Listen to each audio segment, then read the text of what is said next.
നമ്മൾ എന്ത് ധൈര്യത്തിലാണോ ഈ നടക്കണത്? എന്ത് ധൈര്യത്തിലാണ് ഞാനും നിങ്ങളിങ്ങനെ നടക്കണേ? അസ്രായേൽ വന്നിട്ട് പോകാൻ പറഞ്ഞാൽ പോയല്ലേ പറ്റൂ. എന്തും കൊണ്ടാ നമ്മൾ പോവാ? കുറെ പണമുണ്ട്, കുറെ പണമുണ്ട്. നിന്റെ ഉപ്പ പോയപ്പോ ഒന്നും കൊണ്ടുപോയില്ലല്ലോ.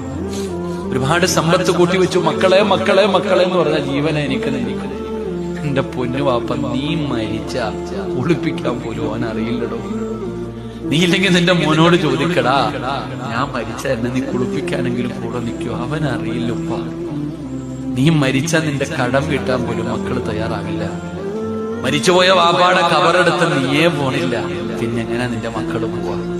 അതുകൊണ്ട് എന്റെ സഹോദരങ്ങളോട് ഞാൻ പറയാ, ജീവിതത്തിൽ രക്ഷപ്പെടണമെങ്കിൽ എന്തെങ്കിലുമൊക്കെ ചെയ്തു വെക്കണം. 1000 നന്മ ഒന്നും ചെയ്യാൻ ഞാൻ പറയുമ്പോൾ നമ്മളെ കൊണ്ട് ഒരു നന്മയെങ്കിലും, ഒരു നല്ല കാര്യം ചെയ്തു വെച്ചാൽ രക്ഷപ്പെടുവോ?